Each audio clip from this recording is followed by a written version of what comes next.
What's up guys, I'm Dean and welcome back to my YouTube channel for a extremely exciting video. The day is finally here. I said it wouldn't be a long wait. I lied. It's time for phase 3 of my dream DCEU slate. These videos have been going on for so long that I've been in a different room each time I've been doing it, but seriously guys, I do apologise for the delay, but these videos do take a really long time to make, and for one of the films we will be talking about today, I had such writer's block for like 2 months.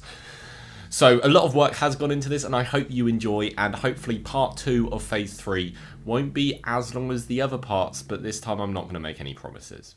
And if you are wondering why I've split phase 3 into 2 parts where I've done phase 1 and 2 in each individual part, that's because phase 3 is 12 movies where phase 1 and 2 are 6 movies each. So I've split phase 3 into 6 movies. So that's going to run from Captain America Civil War to Black Panther within the MCU. Obviously I'll be replacing all those films. Let's just get into it. Let me explain what's going on here. So if you guys haven't, I would go recommend watching phase 1 and phase 2, and if you haven't seen them in a while, why not go rewatch it? Do me a favour. But I'm basically outlining my dream for the DC extended universe and what I would love a DC movie universe to look like by using the MCU model. Basically, I'll take an MCU movie and I'll replace it with a DC movie. So if there's a sequel, I'll replace it with a sequel. If there's an origin movie, I'll replace it with an origin. And if there's a team-up movie, I'll replace it with a team-up movie. So the first film we have is Captain America Civil War. So the goal of Captain America Civil War was to split up the Avengers and fracture them so they're separated when Thanos comes to make it more difficult. Darkseid is coming at the end of phase 3 and I want to make that more difficult. So this film is Superman 3 called The Death of Superman. Exciting stuff, and this will be just as large a scale of a team-up as Captain America Civil War is. It will be directed by Christopher McQuarrie, who has directed all these other films, and, you know, let's just get into the plot outline which I have written for us. So the films start with the Justice League assembling in Metropolis to help Superman fight these Underworlders, which are basically just a bunch of failed clones. They're not going to be here for very long, so I haven't thought about how they work loads, but they're in the comics. Go look them up. And the Justice League are fighting these, apart from Batman, who is back in Gotham, because there's rumours of another kid dressing up as Robin and running around and fighting crime. So he's investigating that. And the Justice League are struggling a little bit with the Underworlders, getting quite overwhelmed, and the fight ends when John Stewart, the Green Lantern in this universe, shows up and helps them win the fight. Now, obviously, none of the Justice League have met John Stewart yet, so they greet each other, they ask about what the Green Lantern is, that kind of thing, and then John Stewart tells them the bad news. Doomsday is coming. So while Batman is busy back in Gotham, Superman organises the League for the incoming threat, and he explains who Doomsday is. He also warns the military that Doomsday is on his way. Doomsday is an ancient Kryptonian science experiment gone wrong that now has this inbuilt hate for Kryptonians, and it's flying towards Earth. 6 Green Lanterns have already tried to intercept its course and stop it, but Doomsday killed all of them quite easily. While the Justice League are preparing back in Gotham, Bruce Wayne meets Tim Drake, the third Robin we are introducing in this universe, and Tim Drake has used his detective skills to deduce Batman's secret identity, and he asks to join Batman as Robin, and Batman says no. So Doomsday is extremely close to Earth, and Superman is about to go and intercept it when Lois Lane stops him, and Lois Lane says that she has figured out that Superman is Clark Kent, and they have quite a romantic moment together, you know, just to really up the stakes before, you know, the death of Superman. And Doomsday arrives crash landing in Gotham, where the League is waiting for him, and an epic battle ensues between the Justice League and Doomsday is absolutely wrecking all of them. Also, the government released their new weapon to fight these outer world threats, and that is Red Tornado, basically just this robot that can create tornadoes built by the government to help fight. So he joins the Justice League in the fight. And who also joins the Justice League in the fight? Tim Drake. Because it's happening in Gotham, he sees the fight happening and he wants to help. So he jumps in the way and almost gets killed. That's not the only near casualty. Aquaman gets quite badly injured and loses his hand, but the fight ends when Martian Manhunter phases into Doomsday and kills him. Because basically, if you don't know how Doomsday works, when he dies, he will be resurrected and he cannot be killed the same way more than once. So he will come up with a defense against that way. So every time you kill him, you need to come up with a new way to do it. So Barry Allen and Oliver Queen on the Justice League satellite start to build this cell for Doomsday to try and contain him because they know he's going to be revived soon, while Nightwing talks to Batman and talks Batman into letting Tim Drake fight crime with him. Because Tim Drake's going to fight crime either way. He needs a mentor like Batman to look after him and make sure he doesn't get hurt. So Batman agrees and Tim Drake becomes the Red Robin. And knowing Doomsday is going to be revived, Superman sends Supergirl and Jon Stewart into space to find Doomsday's creator and get help on what to do with him. So Supergirl and Jon Stewart fly into space and Doomsday wakes up.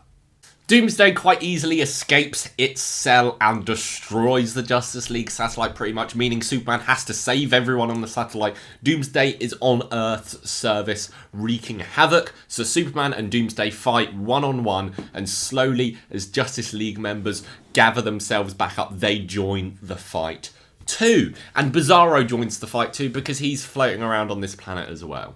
Meanwhile, Supergirl and Green Lantern find Doomsday's creator, a creature called Bertram, and they beg him for help, and Bertram refuses to leave his solitude, but he does tell them one way to contain Doomsday, and that is to collapse the Phantom Zone around him. If you don't know what's happening in the Phantom Zone in this universe at the moment, it's currently a high security prison for all these supervillains. So, hearing of this plan and deciding on this plan, Batman and Nightwing and Red Robin, start to evacuate the Phantom Zone prison so they can capture Doomsday in it and collapse it around it.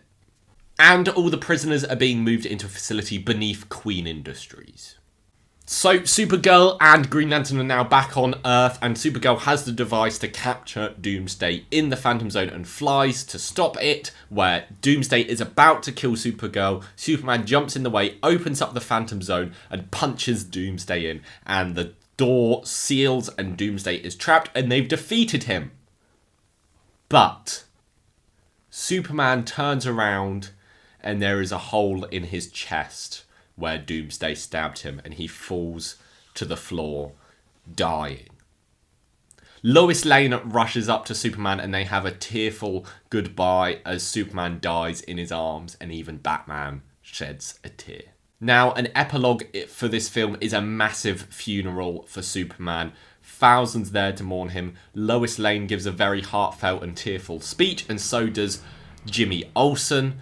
And now Tim Drake is fully established as Red Robin, and that's where the film ends. The end credits of this film is the revelation that Darkseid sent Doomsday to Earth, hoping that Doomsday would just wipe out the planet.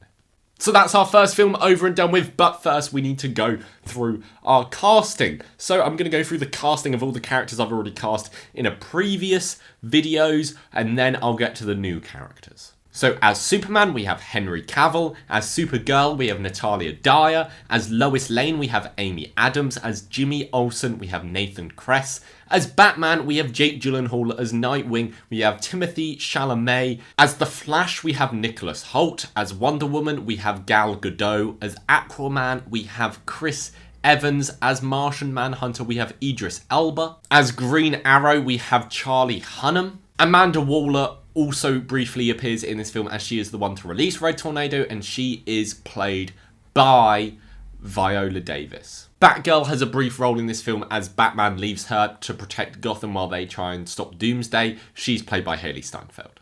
Now for the new characters.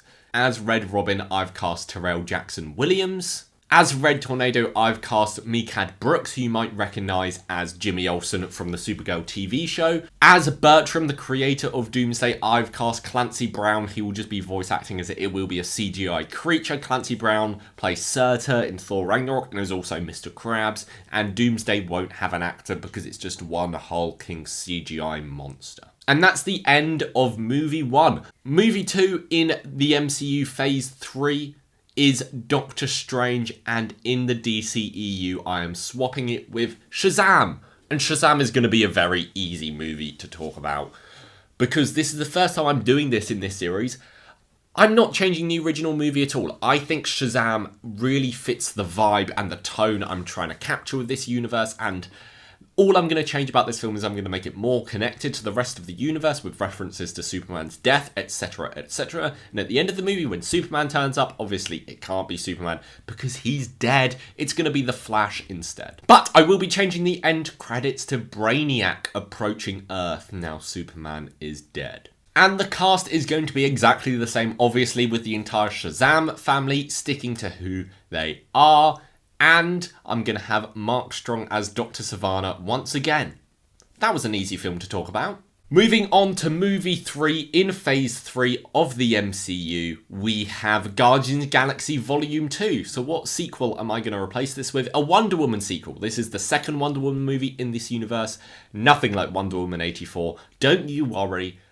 I'll be linking to Wonder Woman 84 later, actually, but this will be Wonder Woman Gods and Mortals. I just think that's a pretty cool name.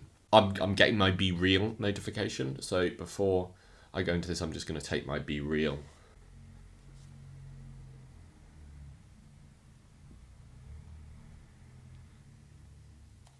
Okay, my Be Real is posted. So the director of this film will be Patty Jenkins, because I think Patty Jenkins is a really good director. The flaw with Wonder Woman 84, if we're going to briefly get into that, is because she wrote it not great. But the direction in that film was really good, honestly. I think the direction worked, and I think the style of it worked. And I'm keeping Patty Jenkins because I think she's a good director, okay? And what will this film be about? Well, quite simply, it will be introducing a new hero, and that is Donna Troy. If you don't know who Donna Troy is, it's Wonder Woman's younger sister, sort of, / clone. And she's often called Wonder Girl. So the movie starts with a flashback where Wonder Woman and Donna Troy are both kids in Themyscira, and Ares attacks. Ares has heard this prophecy that a daughter of Themyscira is going to kill him, and he thinks it's talking about Donna Troy. So he kidnaps Donna Troy, takes her to Mount Olympus, and then realises he's got the wrong kid, and that Diana, aka Wonder Woman, is the real threat that's going to kill him. So he just shoves Donna Troy into stasis, where she stays for thousands of years, and he goes back to Themyscira, but they've put up the spell which hides Themyscira, so he can't attack it. So he just goes back to Mount Olympus and hangs out there for, a few thousand years. Meanwhile, in the modern day, because this film takes place in the modern day, unlike the other two Wonder Woman films, Wonder Woman is fighting Giganta, who is laying waste to the city. She's just a big woman, and Wonder Woman's struggling to beat her, but the tides of the battle turn when Donna Troy shows up, and together they defeat Giganta. They have quite a heartfelt and teary reunion with each other. They haven't seen each other in thousands of years. Donna Troy is still young because she's been in stasis for that long. And how did she get here? Well, it's quite simple and it's quite worrying. The only way Donna Troy is released from stasis if Ares is released from Mount Olympus. So that means Ares is on his way. Might be real. Still hasn't posted. Diana and Donna Troy return to Diana's apartment to try and figure out what to do, and Ares is there waiting for them. Now, Diana tries to talk to Ares because she's matured. She's not as hot-headed as she once was, but Donna Troy is having none of this, and she rushes at Ares, who easily swipes them both down. Donna makes a comment about how Wonder Woman's already beaten Cersei. She can beat you easily, and Ares is interested by this and disappears. Now, Wonder Woman and Donna Troy have an argument now because Donna Troy was too hot-headed and she was too overconfident and too battle-ready. And they fall out and they split up. Donna Troy goes one way and Wonder Woman goes the other, looking for Ares. Now, Donna Troy figures out that Ares is going to go for Cersei because Cersei knows where Themyscira is.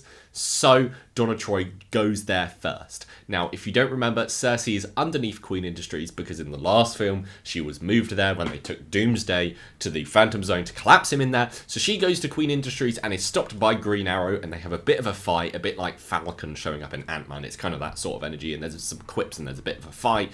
But the fight is interrupted when underground there was an explosion, which means Ares is with Cersei. Now, Ares didn't know where Cersei was, and the only way he managed to find her was by following Donna Troy, showing once again that Donna Troy is being a bit too hot-headed. So they rush down there, but it's too late.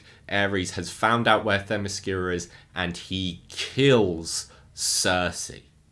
Quite a dark scene. But the scene's about to get darker. Cersei is dead. Ares is now approaching Donna Troy and goes, I should have killed you a long time ago. And he lifts his sword to kill a defenseless Donna, where Diana shows up and stops him. It is confusing, Donna and Diana having such similar names. So Ares disappears, and Wonder Woman and Donna have to rush back to Themyscira and get the Amazonians ready for an invasion. Now, this is a really cool bit where Ares raises an army of the undead from like hundreds of different battles and wars, just an army of undead soldiers on ships, and they invade Themyscira in a massive battle, kind of like in Black Panther. And the soldiers are specifically targeting Wonder Woman because she's the one in the prophecy that's going to kill Ares, so Ares has to stop her. And Ares is about to kill Wonder Woman after a big epic fight. Ares has her on the ropes and is about to kill her when Donna Troy gets her hand on the God Killer sword and stabs Ares. The prophecy was about Donna Troy all along. How sweet. And Ares dies and everyone's learnt their lesson and the movie's over nice and happily. Diana goes back to the human world to look after that bunch, while Donna decides to stay on Themyscira and be their new protector. The end credits of this film also links to the gods of the DC universe because of all this seismic shifts and Mount Olympus changing and Ares dying. We see another god wake up. Black Adam.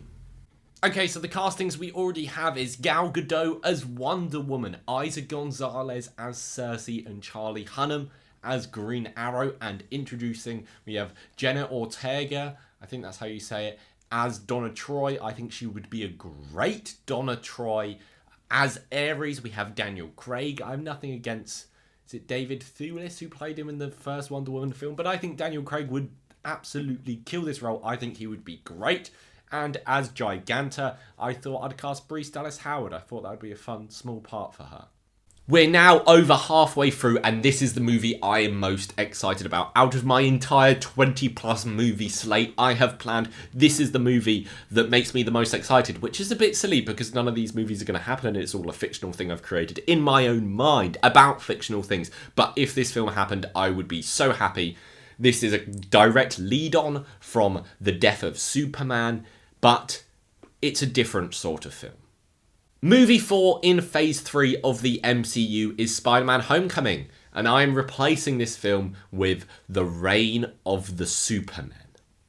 This is going to be a team of mostly new Superman-esque characters who have to come together and protect Metropolis in the wake of Superman dying. They don't have their main protector anymore, so there's a group of newbies. Now, I wasn't sure who to put as the director of this film, and this is kind of a fun action film, kind of Guardians of the Galaxy-esque. I'm not casting James Gunn because he did Suicide Squad in this universe, so instead I'm casting Joseph Kosinski, who did Top Gun Maverick, which is the perfect feel-good summer blockbuster in my humble opinion.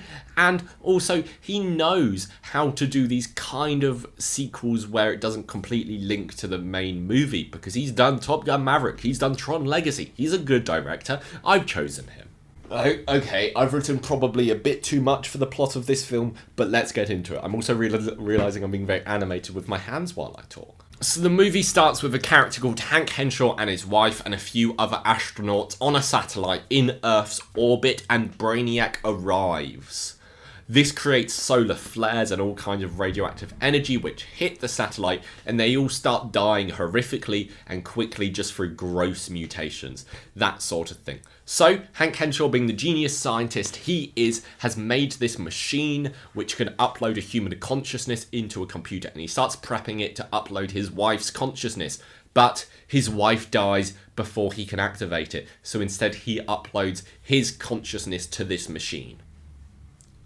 Now, all these astronauts work for LexCorp, so he gets his mind back into the main LexCorp building in Metropolis. His mind now just a bunch of ones and zeros, and he finds a failed Superman clone, which is all mangled and kind of missing arms and that sort of thing, and he uploads his mind into this body because it's the only body there, and he uses the technology around him to augment this body and turn it into a cyborg Superman. That's the name of this character, and the face changes when he gets into the body as well, so it actually looks like Hank instead of looking like Henry Cavill, because I don't want to cast Henry Cavill again, because we'll get to that.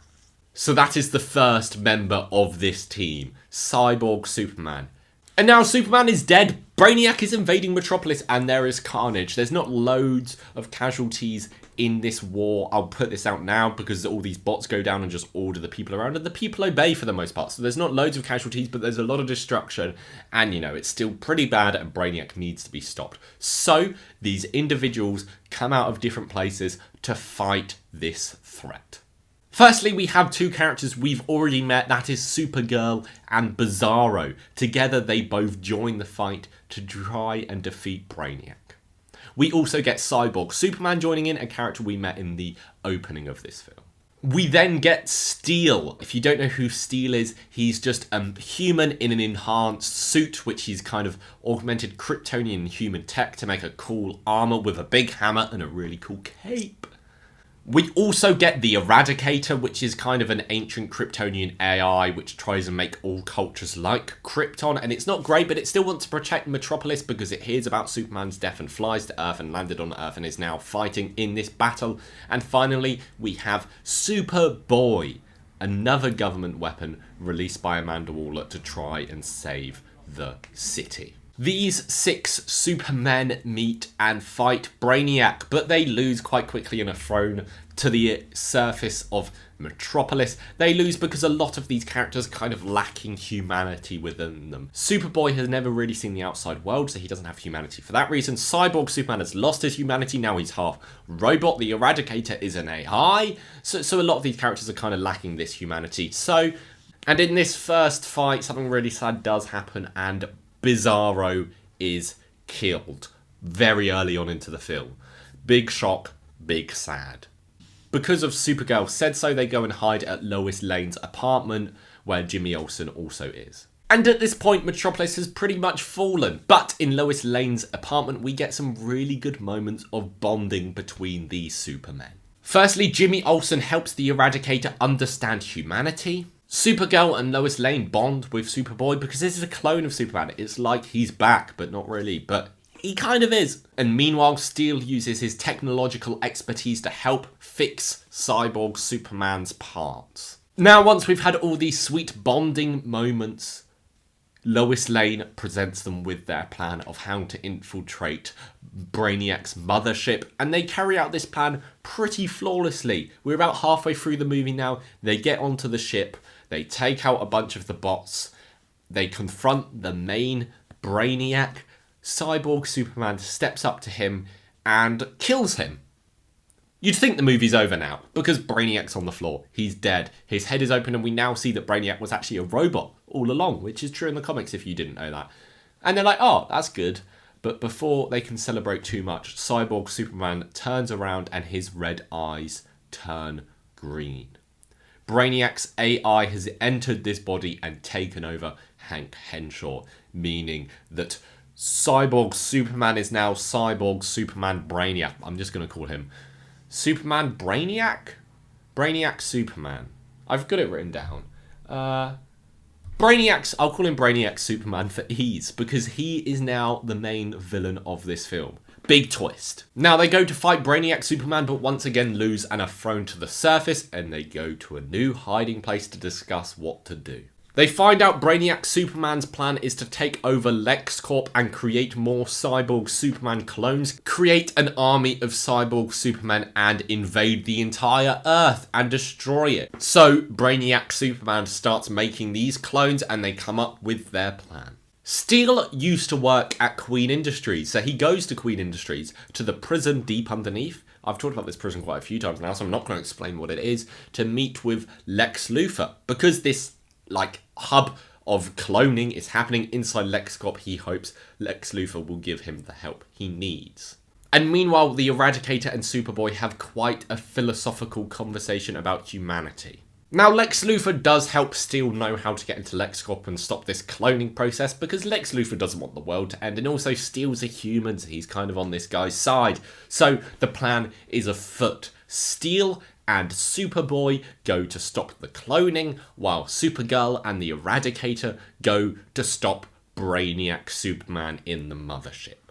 They've split them up this way because Superboy and the Eradicator are the two that are kind of lacking humanity and are a bit all over the place. So if you put them with Steel and Supergirl, hopefully they'll be a bit more, reasonable.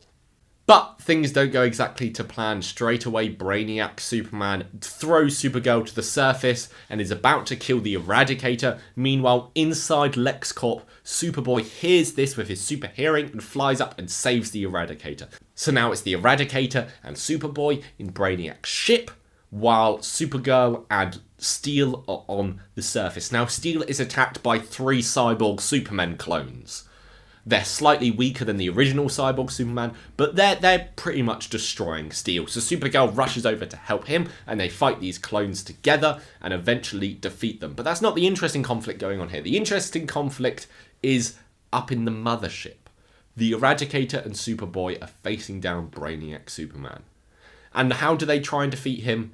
They try and appeal to his humanity. Now, this is a big step for both of these characters because at the start of the film, they were really lacking humanity. And as they appeal to Brainiac Superman's humanity, Hank Henshaw, the original man within, regains the body and he kills himself, finally destroying Brainiac and shutting down all these bots across the city. And meanwhile, Supergirl and Steel destroy the cloning process and they've saved the day. There have been a few casualties, of course, and Bruce Wayne and Oliver Queen donate heavily to try and save Metropolis. Supergirl goes back to Opal City, the city she protects, while Steel and Superboy protect Metropolis together, and the Eradicator goes to the Fortress of Solitude, where he enters stasis until he is next needed. There's a public memorial for both Bizarro, bizarrely enough, mind the pun, and Hank Henshaw.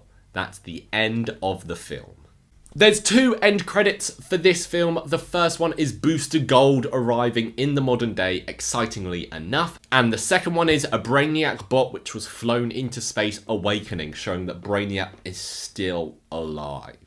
So let's go through the cast of this. First, I'll go through the characters which I've already cast in this video and in previous videos. So as Supergirl, we have Natalia Dyer. As Bizarro, we have Henry Cavill, who is quickly killed off, so he doesn't have a major role in this film. As Amanda Waller, we have Viola Davis. As Lois Lane, we have Amy Adams. As Jimmy Olsen, we have Nathan Kress. And as Lex Luthor, we have Michael Fassbender. Now, let's get into some new characters, and I've made some unique casting choices here, so please hear me out. As Steel, I think this one's pretty straightforward. I've cast Mike Colter, who you might know as Luke Cage from the Marvel Netflix shows. I think he's a great actor and I'd love to see him as Steel. And as Superboy, I've cast Nick Robinson, who you might know from Love, Simon, who's another great actor and I think would fit this role really well. Now hear me out. As the Eradicator, I've cast Ben Affleck.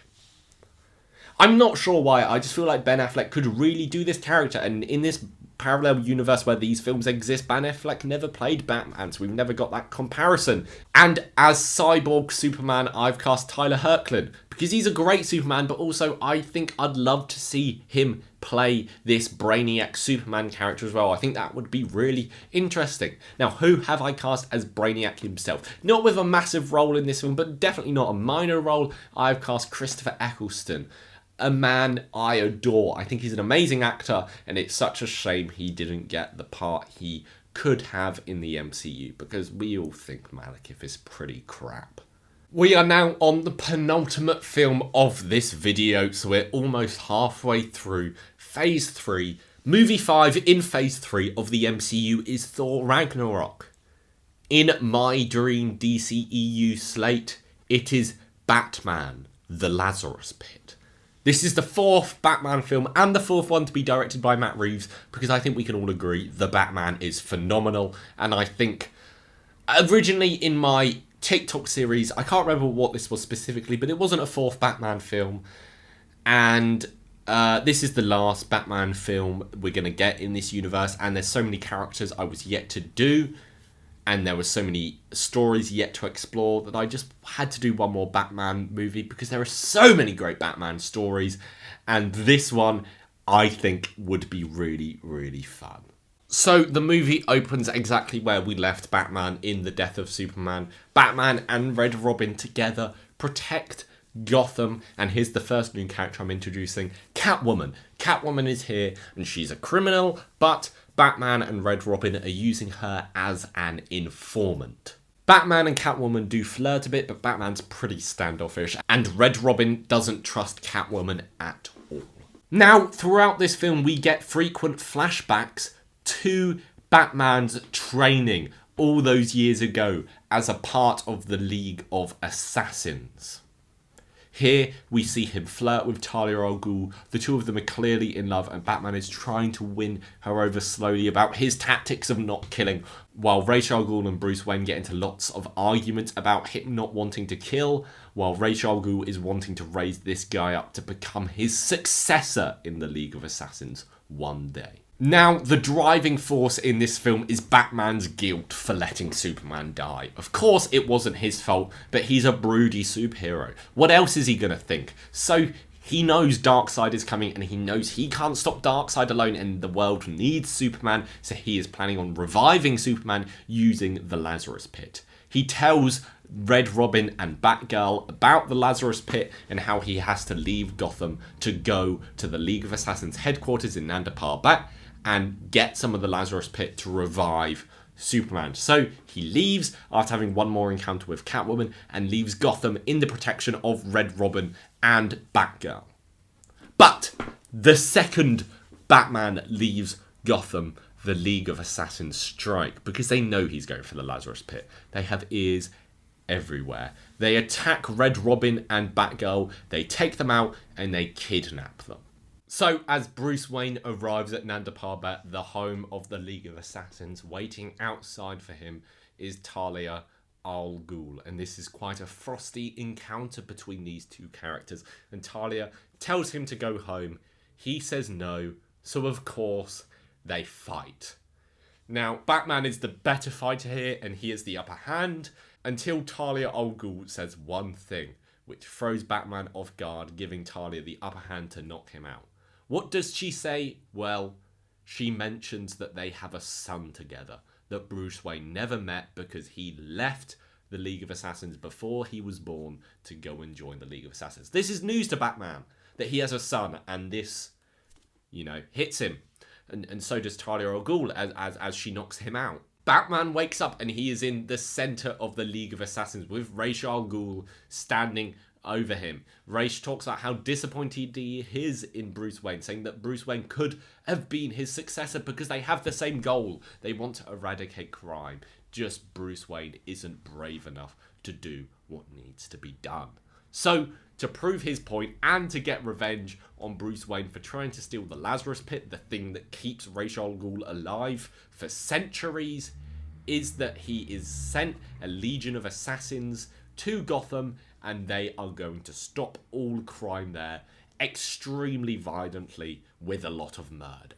Now, Batman is of course wanting none of this, but cannot escape until he does escape. How does he escape, you ask? He had a secret weapon up his sleeve all along, and he actually brought Catwoman with him. So Catwoman leaps out of the shadows and saves him. The only reason this gets past the League is because they were expecting for him to bring Nightwing or Batgirl or any other superhero. Why would he ever bring a criminal? Why would he ever trust a criminal? Because that's not how the League works. So Batman is freed and Catwoman is there with him, and they flee. They go and hide somewhere in the League of Assassins compound after quite a frosty encounter between Talia al Ghul and Catwoman. You get it. Typical love triangle things. And as Batman escapes, so does Tim Drake and Barbara Gordon, who are caught with the League of Assassins in a safe house in Gotham by Damian Wayne as well, because Nightwing shows up and frees them. Dick Grayson takes down all the assassins, and then he has a conversation with Damian Wayne with some witty banter, where Damian Wayne reveals he is in fact Batman's son, and he escapes, leaving the three heroes alone. Batman realizes he has to stop Ra's al Ghul at any cost, so he is planning on destroying the Lazarus Pit. Despite that's his only way to revive Superman, and Catwoman agrees. So they plant these explosives, and they destroy the Lazarus Pit, and they phone back Red Robin, and Red Robin's like, hey, there's a bunch of assassins here, and Bruce Wayne's like, yeah, I know, they're here to bloody kill us, kill the criminals here. And Tim Drake's like, oh no, what do I do? And Batman's like, hey, you just gotta stop them in the fight. Also, can I speak to Nightwing, please? And Red Robin's like, hey, here you go, here's Nightwing. And Batman's like, hey, Nightwing. Hi, Batman. Hey, can you just like look after Damian Wayne for me, because like that's my son and I want to look after him and want to look out for him. And Dick Grayson is like, Yeah, sure, Babs. Anything for you, my old chum. I know we've had our faults in the past, and I know I've moved to Bloodhaven, but I'm still looking out for you because you're like a father to me. and Batman's like, hey, that's so sweet of you. Anyway, I'm gonna hang up this phone call and get on my supersonic jet to get back to Gotham as fast as I can. Okay, bye. Love you. So Barbara and Tim Drake go to stop the assassins while Dick Grayson goes after Damian Wayne. He fights Damian Wayne again, and this time Damian Wayne is about to kill him when Batman walks into the room and has a real heartfelt conversation with his son who he's never met before, and talks about how killing isn't the right way to do things and I can show you the right way to do things. I love you and I'm sorry I wasn't there for you. I want to look out for you. And Damian doesn't kill Nightwing and takes Batman's side. This is when Ra's al Ghul and Talia al Ghul arrive, and they are outraged by this. And he's also outraged that the Lazarus pit has been destroyed, because now he's gonna die, and he's been alive for thousands of years, so he doesn't want that. But it's too late, I'm afraid, Ra's. Ra's gets very angry and is about to kill Batman and Damian when Talia finally gets the courage to stand up to him. She's seen Damian stand up for herself, and she's always agreed with Batman but never had the courage to admit it, which we see in the flashbacks throughout the film. So she stands up to her dad and kills him, in the process sacrificing herself. Talia dies in Batman's arms, and Batman promises to look after Damian Wayne and raise him right. Damian Wayne becomes the new Robin, while Tim Drake as Red Robin takes on a more individual role in Gotham, protecting it. And that's where the film ends. The League of Assassins has been pretty much dismantled by Batman, and the film ends. We've got two end credit scenes. The first one is Darkseid arriving on Earth. Very exciting. What's more exciting than that? The second post-credit scene is Jason Todd climbing out of the Lazarus pit. Big reveals. Let's go through the castings. We've already gone through half of these, so I'll just breeze through them. Batman, Jake Gyllenhaal. Nightwing, Timothée Chalamet. Red Robin, Tyrell Jackson Williams. Batgirl, Haley Steinfeld. Now, the new characters we have. Catwoman is going to be played by Zoe Kravitz, same as in Matt Reeves' The Batman, because I think she did really good, and she's about the right age and all of those things. Now, for Talia al Ghul and Ra's al Ghul, I chose more unknown actors because I wanted to get the nationality right. I didn't want to whitewash them. As Talia al Ghul, I've cast Nadine Nasseb Najem. I've definitely got that wrong. I'm not good with pronouncing, guys. I've googled it and I can really figure it out. And as Ra's al Ghul, I have cast Ghassan Massoud. And as Damian Wayne, I have cast Aramis Knight, who you might know because he was recently in Miss Marvel as the Red Dagger, or some dumb name like that. This video is going to be so long and take so long to edit, but we have made it to the final film of part 1 of phase 3 of the DCEU. That is movie 6. Movie 6 of phase 3 in the MCU is Black Panther. So I thought, before the big team-up film of Avengers Infinity War, what film should I put? And I thought I'll put something fun and light and comedic. So I'm putting Booster Gold and Blue Beetle here, a film I am also very excited about, and it is directed by Taika Waititi, a great comedic actor. If you want to see me rank all of Taika Waititi's films, I've done it on this channel. Go click the link somewhere. Thank you. Anyway, this film, it's going to be fun. Jamie Reyes finds the Blue Beetle scarab in an abandoned lot in the city he lives in, and it bonds to him, and he gets this suit of armor around him, and he's freaking out. He's now a superhero. He never wanted this. He never even tried to get this, and it's been thrust upon him when Booster Gold, the city's newest hero, arrives and calms him down and is like, hey, maybe we can be friends. Maybe we can train together. Blah, blah, blah. We now get a flashback or a flash forward, time travel, to Booster Gold's origin story. Booster Gold is Michael John Carter from the year 2022, 42. like 2240, something like that. He's from the future, and he's just a normal janitor at a superhero museum, and he wants to be a superhero, so he steals a bunch of tech, makes himself a suit, and travels back in time to the golden age of superheroes and becomes a massive hero in this city. And he knows when Blue Beetle gets his powers and where he gets his powers, so he makes sure he's there to help out Blue Beetle.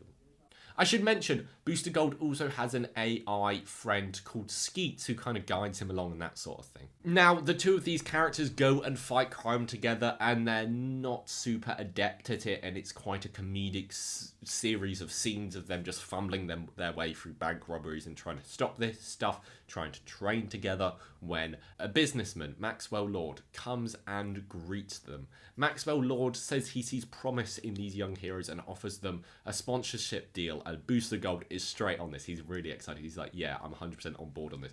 While Blue Beetle's a bit more hesitant, because Blue Beetle doesn't even know if he wants to be a superhero, but he reluctantly agrees.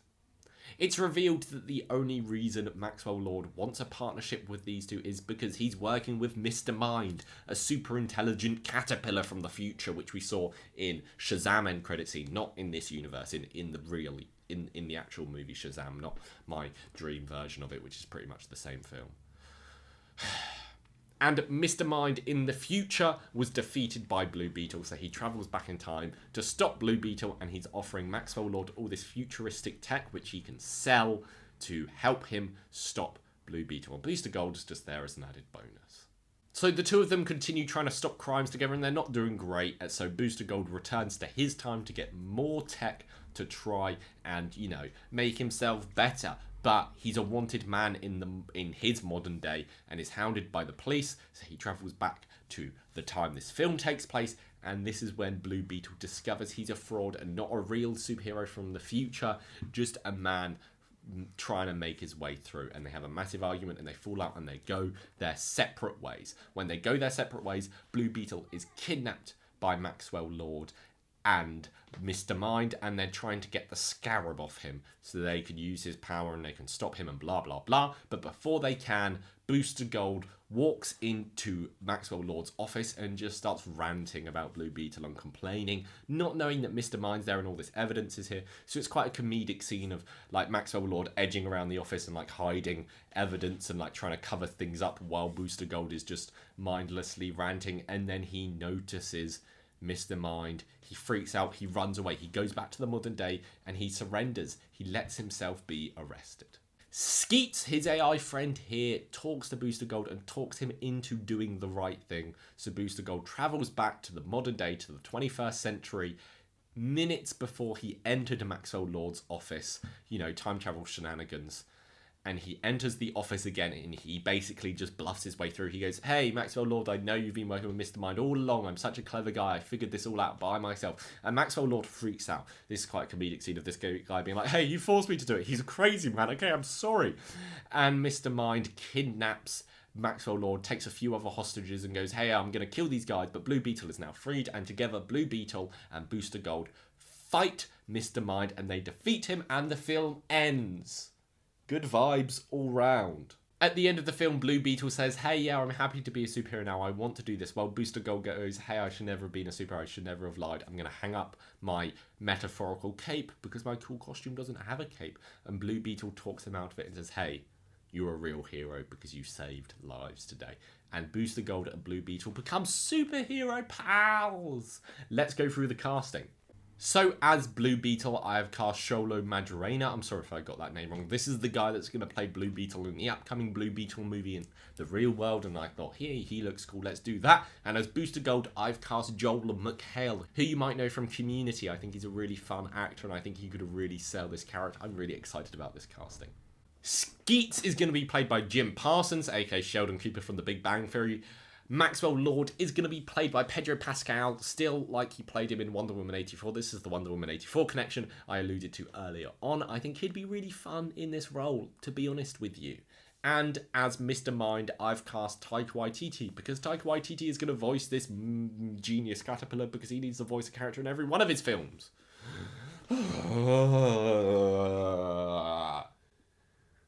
These videos are so hard work. That took a lot out of me. Anyway, that brings me to the end of this video, and seriously guys, thank you for the insane support you've given the last 2 versions of these videos, and thank you for any support you guys might give this video, because it really does mean a lot to me, and I don't mean to seem ungrateful or anything like that when I take a while to pump these videos out, because they are such hard work, and I do enjoy making them, just I need energy. So, I'm going to make no promises when part 2 of Phase 3 is going to come out, but I hope it's soon because I want to please you guys. So please like this video and comment, and please subscribe. The more interaction you make with this video, the more I know that you guys want part 2 to Phase 3, and the faster it will come. Thank you if you've watched this long video all the way to the end. That means a lot to me, and I'll catch you next time. Bye. This was so much work.